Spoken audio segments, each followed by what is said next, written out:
Assalamu alaikum all. Today I'm going to be talking about the most important element for language learning. Now most people think language learning is about just grit and determination and discipline and just forcing your way through things and learning long lists and grammar and things like that. And from my learnings from studying a language for a few years now, that is not the case. And I'm going to share the main important thing in today's video. So yeah, just want to say welcome. On this channel, I share my journey learning languages as a Muslim. The most important element to language learning is keeping it engaging. So, it needs to be something that you're interested in, it needs to be fun so that you can kind of continue learning sort of every day. And also your level of engagement changes. So, you might be interested in one part of the language one day, and then another day you might need something else just to mix it up, just keep it interesting. Don't want to kind of keep it boring for too long, otherwise you're just going to kind of lose motivation. And initially you're just excited to learn simple words. So I remember when I went to Turkey recently, I just learned the simple words there, and it was just saying hello, thank you, how are you, that sort of stuff was really interesting. And I've kind of forgotten a lot of it. I think thank you is tuk shumikat, something like that. Anyway,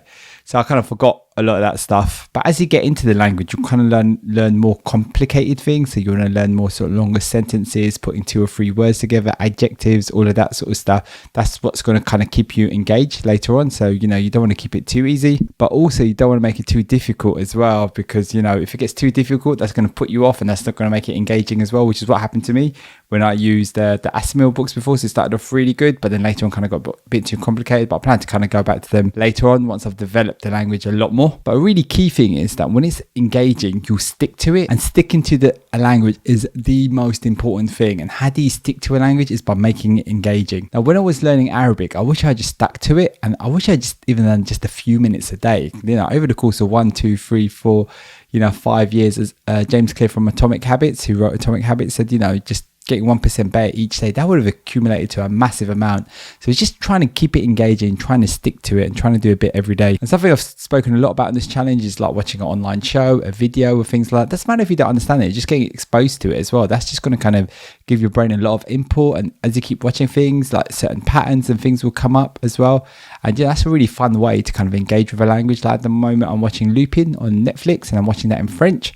And I've got a video about how I watch shows in other languages on Netflix. And it's a really good way to kind of get into these little words and bits and pieces that I'm picking up. And, your brain just automatically finds stuff. You don't always kind of think about learning a language. Sometimes you just need to let things just kind of just get into your ears, into your brain, and just let that happen, and then not try and kind of obstruct that too much by overthinking about things. But another thing is sometimes shows can get boring and you need to switch to a different show just to keep it engaging as well. So I was watching this property show on Netflix, set in France, and I kind of got a bit bored of that. It was kind of the same thing, every episode after a while. So I was like, okay, I need something else. And then I started watching Tour de France on Change, which is a really interesting show. I really liked it as well. It had lots of cool scenery. I didn't know too much about Tour de France and what the cyclists do and stuff like that. And a lot of it is in French because it is set in France. So that was a really good, interesting show to get into. I also used to watch these kind of food programs on YouTube. So I still do. There was this one channel I used to watch called Food Story, but then after a while I kind of got a bit bored of that and needed a change. So then I started watching another channel instead. So I'm always kind of mixing it up and just whatever kind of interests me. There's a channel called Matt v Japan, and he kind of learned Japanese, a lot of it just through watching Japanese animation, because he really loves Japanese animation. And I really like that analogy, because he really likes Japanese animation. It kind of kept him engaged and made him want to sort of really learn the language. It's also if someone marries someone that's from that speaks another language, and that kind of motivates you to kind of learn that language. Although I've got a few friends, I've got a friend that's married someone from Germany, and I think his German has got to a certain level, but now he's kind of stopped.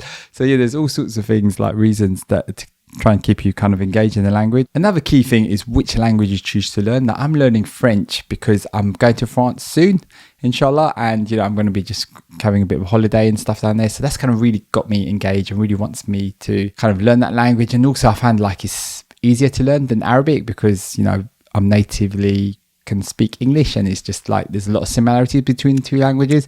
But I do want to kind of get back into Arabic at some point. I'm doing a little bit each day, but because of that reason, it's making me kind of learn French, especially with our trip getting closer and closer and closer. And this is something that Lingo does as well. The app is really engaging. They have leagues, you get prizes, and you get gems and points and stuff. You could buy things from the Lingo shop. It's really important to make the language engaging. It's not just about just trying to force your way through it, because that is quite sort of tough to do. Another way to make it engaging is to get an online tutor as well, and having that conversation with someone. It's like, it blows your mind. Like, I've got an online tutor and I was talking to him, I was asking him questions like, est-ce que tu parles français?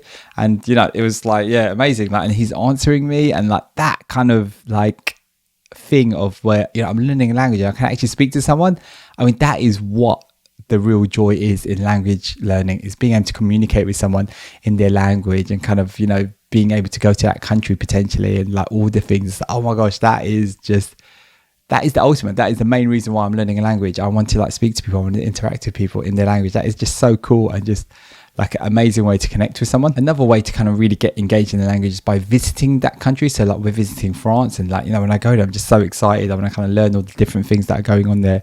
Or what's this, what's this bread, what's this cheese, what's this? Or being able to ask people just like simple questions and things like that, and answer that. It's, oh my gosh, that just feels great. It feels like, oh my gosh, I've learned this thing and I can actually use it as well. And that gives you like a really great sense of motivation. Yeah, so thanks for watching this video. If you've enjoyed this video, please check out my other video where I talk about 7 habits that made me a better language learner as a Muslim.